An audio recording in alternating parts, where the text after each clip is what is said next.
Olá pessoal, meu nome é Anderson Vieira, esse é mais um vídeo aqui do canal e hoje eu separei aqui pra gente 10 momentos chaves do documentário Miss Americana. Pra quem não viu ou não ficou sabendo, Taylor Swift lançou recentemente em parceria com a Netflix um documentário que mostra um pouco dos bastidores de como é a vida dela por trás das câmeras e principalmente como é pra ela estar no olho da mídia há quase 15 anos. Dirigido por Lana Wilson e produzido por Morgan Neville, Miss Americana traz uma visão bem particular de Taylor sobre ela mesma e sobre como a imagem dela é apresentada na imprensa. Passando por momentos que foram escolhidos para ser mostrados, nisso a gente tem alguns bons e outros maus, o documentário navega pelos bastidores da loirinha, conectando ela com a sua base de fãs de uma forma ainda mais íntima e dando a quem não acompanha ela muito de perto uma possível chance de talvez ver ela com outros olhos. Alguns segredos foram revelados e agora a gente vai dar aqui uma passadinha pelos fatos mais interessantes e detalhes de algumas coisas que a gente já tinha conhecimento e que foram mostrados de uma forma mais ampla. Já deixa o like aí no vídeo para não esquecer quando chegar no final. Geralmente quando a gente assiste um vídeo até o fim, a gente acaba só fechando a tela depois, né? Se inscreve aí no canal se ainda não é inscrito e vamos lá! Começando por um tema leve e que, pra gente como público consumidor nem sempre fica claro como essas coisas acontecem, uma parte do Miss Americana que me chamou bastante atenção é como funciona, pelo menos pra Taylor, esse lance de composição e co-composições de músicas. Cada artista deve ter a sua própria forma de criar o seu trabalho, pra uns deve funcionar de um jeito e pra outros de outra forma, mas uma coisa que a gente sabe é que a Taylor é quem escreve todas as músicas dela. Porém, em algumas a gente vê que tem outras pessoas que também são creditadas na composição. Como esse é um tema bem recorrente e às vezes até é motivo de piada na internet, eu vou falar que quando eu via que tinha um monte de gente creditada em uma mesma música, eu tinha a visão de que todo mundo sentava numa mesa, daí um escrevia uns versos, outro vinha e escrevia outra linha, alguém colocava só as vírgulas, outro aparecia só para trocar uma palavra e daí por diante. Como esse lance de composição é algo super sério e protegido por inúmeras leis, às vezes a gente vê aí um compositor ganhando bem mais nos lucros do que o próprio cantor, eu não fazia ideia de que essas colaborações eram feitas de forma tão despretensiosa como a Taylor mostrou que é, pelo menos no caso dela. No doc a gente tem alguns exemplos desse lance de compositor barra co-compositor e tudo vem de ideias que surgem ali na hora. O Jack Antonoff dá uma sugestão de rima que ela estava em dúvida para Getaway Car, Jaime, ela que dá uma ideia pro Brandon de como o verso que ele compôs pra parte dele poderia ficar melhor. Tipo, apesar de toda a parte burocrática e judicial que envolve uma música, principalmente se tratando desses elites da indústria, ela mostrou que em alguns casos elas podem vir até de uma brincadeira.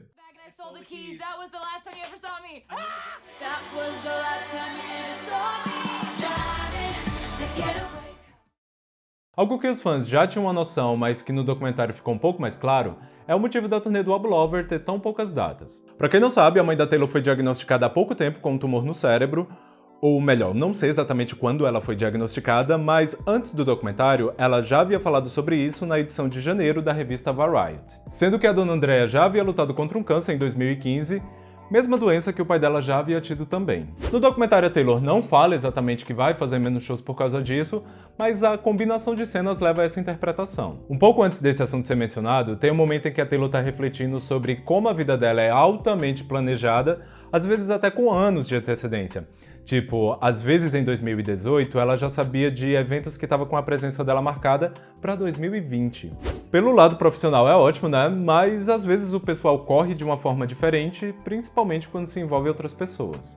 A mãe da Taylor é a pessoa mais importante da vida dela, e mesmo ela sendo uma das maiores popstars do mundo, nem tudo ela vai conseguir resolver com a influência, dinheiro ou fama que ela tem. Uma relação entre mãe e filho tá bem mais além do que isso. O próximo tópico que eu peguei pra gente comentar aqui gira em torno de que, por muito tempo, ela realmente tentou manter aquela imagem de uma boa garota. A gente sabe que o sonho de toda gravadora é, primeiro, ter um artista que venda muito e, segundo, que não cause polêmicas. No caso da Taylor, ela conta que esse pensamento de ser uma Miss American Dream já era algo que ela trazia desde a criação dela. Person by any stretch, but overall the main thing that I always tried to be was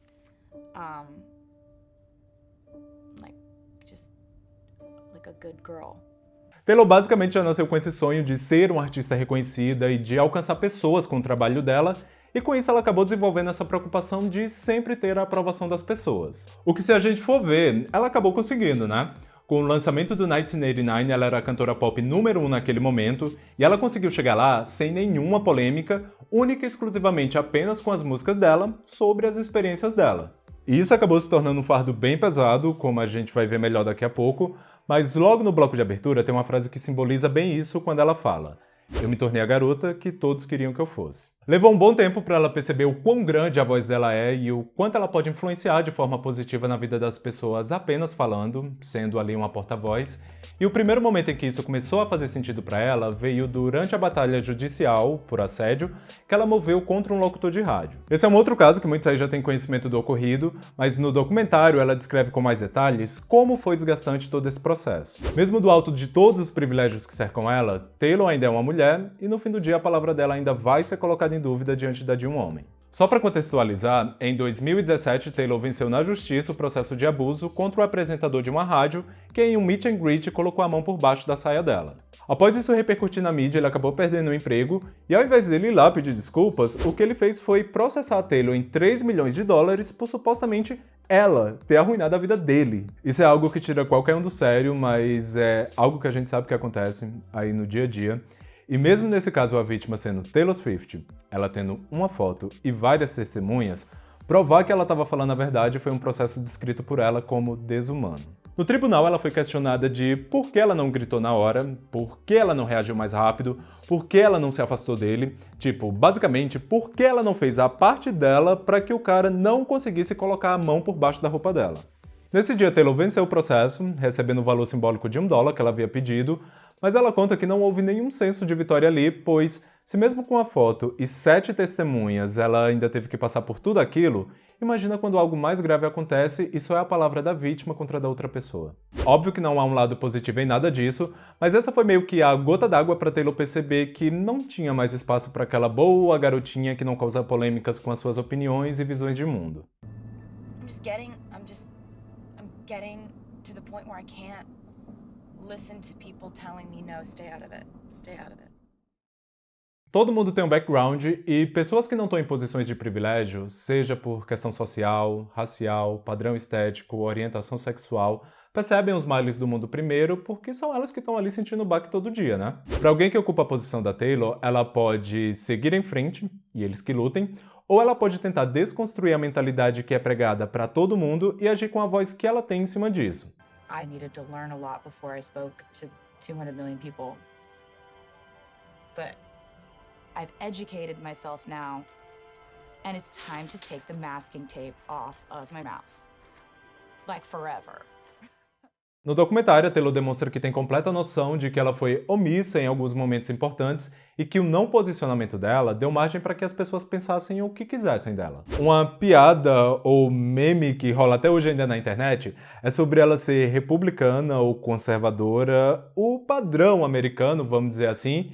E, eu nunca imaginei que isso chegasse até ela, mas não só chega como afeta. Taylor Swift comes out against Trump. I don't care if they write that. I'm sad that I didn't 2 years ago, but I can't change that.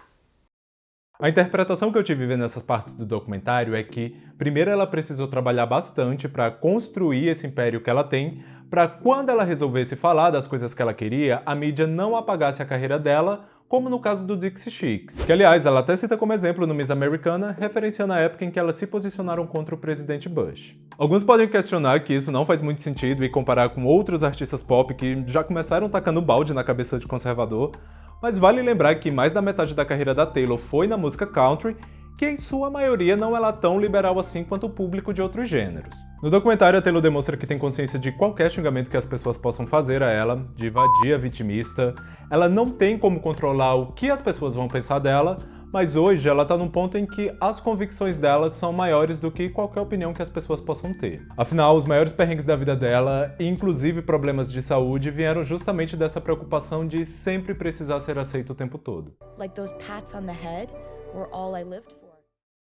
Um outro ponto sobre música que me chamou bastante atenção e que até eu já me peguei me perguntando como isso funcionava é como você consegue manter os pés no chão para criar algo orgânico sabendo que o lançamento de um álbum envolve um processo extremamente exaustivo. Tipo, como ser sincero com você mesmo e com o seu público e ainda assim criar algo que não vai ficar encalhado nas prateleiras do Walmart. Em Miss Americana, a gente vê as reuniões de planejamento sobre o que vai ser feito no lançamento, as inúmeras vezes que uma simples cena de um clipe precisa ser refeita, muitas vezes por causa do semblante no rosto do artista não tá transmitindo a imagem necessária. Entre outras partes do processo, onde parece até um trabalho sobre pressão para que uma música de 2, 3 minutos chegue até a gente. Tipo, até onde vai o lado artístico e até onde fica o lado comercial nisso tudo. O bacana nesse caso é que essas coisas são feitas em momentos diferentes e quando as músicas em si estão sendo criadas, a vibe é totalmente outra. Quem já assistiu deve ter percebido o quanto ela tá feliz na hora de compor, de gravar, o quão a música como um produto fica de lado e ela só vai fazendo. Daí depois que tudo tá pronto é que vem a preocupação de como envelopar aquilo de uma forma comercial e que atinja as pessoas. O sexismo na indústria também é abordado quando Taylor dá um exemplo de que todas as mulheres no pop que ela conhece são constantemente cobradas para estar se renovando o tempo todo para se manter relevante, enquanto a maioria dos artistas masculinos estão sempre aí com a mesma cara, com a mesma atitude e com a mesma sonoridade a vida toda. Essa última parte não é uma fala dela, mas a gente sabe que é aí uma cobrança bem justa do que um homem no pop precisa entregar para se manter no topo do que para uma mulher, né? O Miss Americana consegue ser bem recente, chegando até o lançamento do clipe de You Need to Calm Down, e nisso a Taylor reflete sobre um outro ponto que é, essa talvez será a última oportunidade dela de ter um disco de sucesso. Madonna já tinha levantado essa bandeira, outras artistas também, e como a gente bem pode ver aí no dia a dia, depois dos 30, toda mulher na indústria da música precisa praticamente matar um leão por dia para não ser deixada de lado. O Lover foi lançado um pouco antes dela completar 30 anos, no final do ano passado, e cara, até chega a ser triste ver que isso é algo tão recorrente que já faz até parte dos planos de até mesmo artistas do nível da Taylor. Ela sabe que daqui pra frente as coisas podem ser diferentes, mas ela fica com a satisfação de ter trazido, ainda no momento em que ela estava no auge, assuntos que ela considera importantes e que mostram as visões dela de mundo. Apesar do documentário ter aí quase 1h30 e ser organizado em ordem cronológica, se você ainda não assistiu, não vá lá esperando respostas para tudo. O capítulo já virado dela com a Katy Perry não é abordado, a gente provavelmente nunca vai saber se foi mesmo só aquele lance dos dançarinos que motivou o desentendimento que elas tiveram aí por anos e que só foi resolvido há pouco tempo. A grande amizade dela com a Selena também não é um tópico do Miss Americana, até aparecem algumas outras pessoas além da família dela, mas são poucos os outros famosos que são mencionados nele. No geral ficou bem balanceado, pois não é um documentário onde a gente só vai ver as glórias dela, mas também nem todas as polêmicas são abordadas. Ficou ali um pouquinho de cada coisa. E é até bom que ela mesma esteja à frente disso, pois se fosse uma outra pessoa produzindo, quem não gosta dela ia falar que foi algo feito só pra defender ela, e os fãs iam cair em cima por tocar em pontos desconfortáveis. Falo isso porque uma vez eu fiz um singelo vídeo sobre os altos e baixos da Taylor e chegou um monte de gente, como assim baixos? Ela não tem baixos. E daí agora, com ela mesma falando sobre alguns desses assuntos, talvez clareie aí a visão de alguns deles. Bom pessoal, espero que vocês tenham gostado desse vídeo, se sim, deixa o like, se inscreve aí no canal se ainda não é inscrito, compartilha aí com o pessoal aquele esqueminha, beleza? Por hoje é isso e vamos nessa!